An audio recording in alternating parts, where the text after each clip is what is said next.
राम नारायण राम। সূৰ্যৰ পৰা এই পৃথিৱী সৃষ্টি হৈছে আৰু পৃথিৱীৰ পৰা আমি সৃষ্টি হোৱা। আমি সূৰ্যৰ সন্তান আৰু আমাৰ ভিতৰতো সূৰ্যৰ তেজ বিদ্যমান।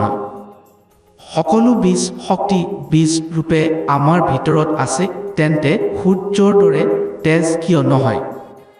আমাৰ এই মনটো যি চাৰিওফালে ঘূৰি থাকে তাৰ কোনো শেষ নাই। তাৰ শক্তি সূৰ্যৰ শক্তিৰ পৰা কম নহয়।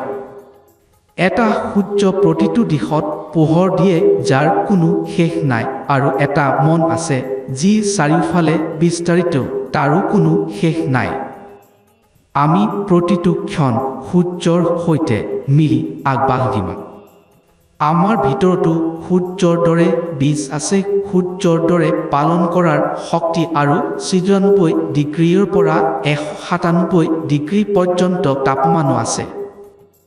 সকলো থাকিলেও এনেকুৱা লাগে যেন কিবা নাই। অবৰ মাজেৰে পৃথিৱী সকলো গ্ৰহ উপগ্ৰহ নিজৰ নিজৰ কক্ষত ঘূৰি থাকে।